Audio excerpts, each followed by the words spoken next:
So before and after Trump's return to the White House, a growing voice in the US has been calling for holding the CCP accountable over its role in the COVID pandemic.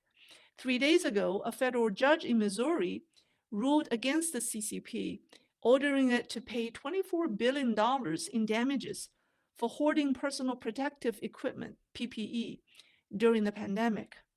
Simultaneously, reports have emerged that the CCP's Secretary of Hubei province during the Wuhan outbreak, his name is Jiang Chaoliang, has been arrested. And this is the man who has the first-hand knowledge of Xi Jinping's role during the early days of COVID outbreak. There were several versions of his arrest. One version, given by Professor Yuan Hongbin, alleged that Jiang Chaoliang intended to travel to Thailand for the 2025 Chinese New Year and then escape to another country. But before he could act, the Ministry of State Security discovered his plan and arrested him along with his family. Now, you should know that, like I said, at the time of the Wuhan outbreak, Jiang was the highest ranking official in Hubei. Later, he was removed from his position.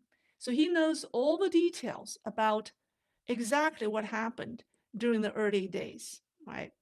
This knowledge made Jiang's situation in China increasingly precarious as Beijing faces growing international pressure calling to hold the CCP accountable and to provide financial compensation.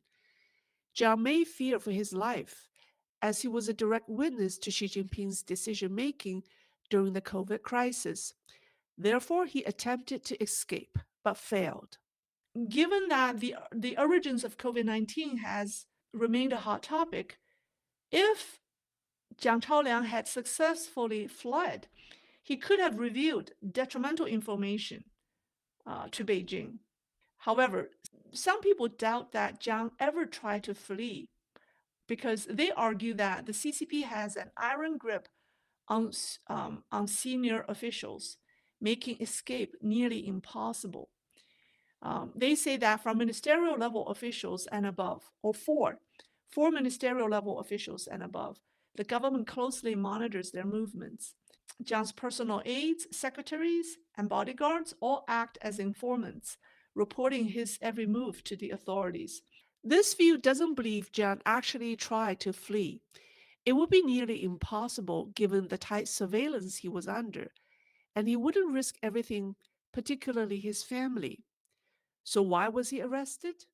Other sources from China offered a second explanation, but this version also linked his arrest to his role in Wuhan in late 2019 and early 2020. They claim that his own words have sealed his fate, and it's still related. The reason is still related to COVID and his experience in Wuhan. So what happened, according to this version, okay, they say that in 2024, Jiang Chaoliang had dinner with a close associate and another high-ranking ministerial official. Believing this person to be a trusted friend, Jiang spoke freely about his experience during the early days of the outbreak. He revealed that all major decisions regarding the Wuhan outbreak were made by Xi Jinping himself, from punishing the whistleblower, Dr. Li Wenliang, to locking down Wuhan, to keeping international flights open, even allowing infected individuals to board flights to other countries. So Jiang insisted that he only followed Beijing's direct orders and had never acted against CCP policy. He reportedly feels that he is being unfairly blamed for the COVID cover-up.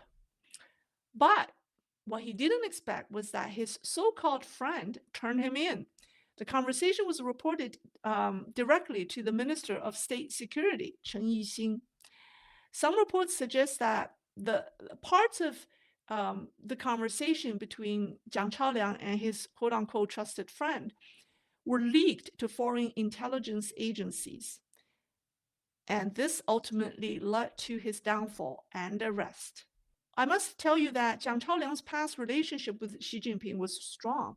They had ties going back to their time in Shanghai's political circles. In fact, Xi Jinping once regarded Jiang highly. He has a high regard for Jiang. But now it appears that Jiang Chaoliang has outlived his usefulness. And in today's China, no one is safe. I don't think we should dismiss the rumor that Jiang Chaoliang attempted to escape. What I do believe is that he fears for his life because he knows too much. Many high ranking CCP officials have mysteriously disappeared before him, conveniently erased to protect the regime's image. Jiang must be well aware of that. Many officials have died under highly suspicious circumstances with official explanations that don't quite add up. And CCP often attributes these deaths to suicide, accidental car crashes, sudden heart attacks, or even drowning. So here are some cases I want to give you.